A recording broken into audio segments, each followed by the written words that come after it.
Hello, selamat kembali ke Mid Channel ataupun Jang Accessory.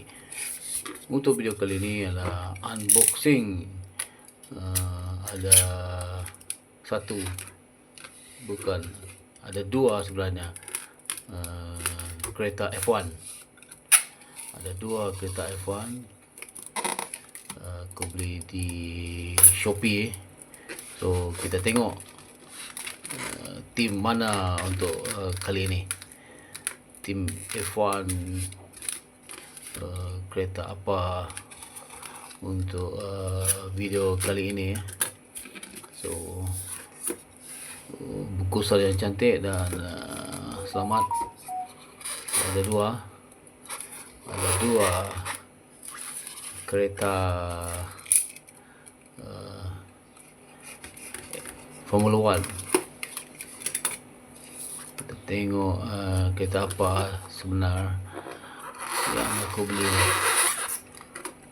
3, 2, 1, 0. Tara, tengok color dah tahu apa tu.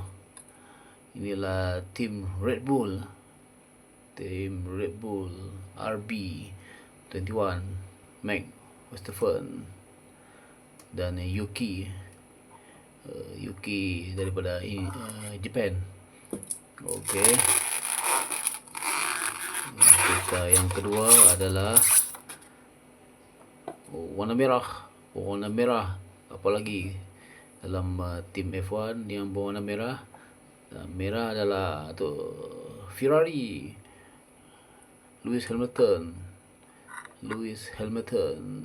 Okey. Memang cantik. Bagi yang nak beli boleh tekan produk link yang ada dekat video ni. Ini adalah brand Burago.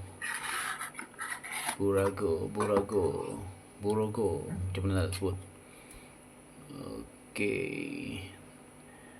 Harga mampu milik dan memang cantik. Sekarang ni ada 3 koleksi aku. Ferrari, Red Bull dan MG, Mercedes Petronas. So itu saja untuk video kali ini. Jangan lupa untuk like, follow,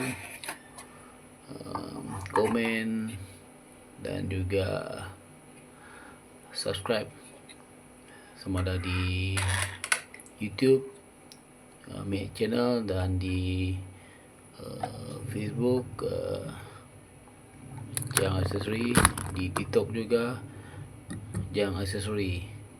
Okey, memang cantik untuk koleksi ya.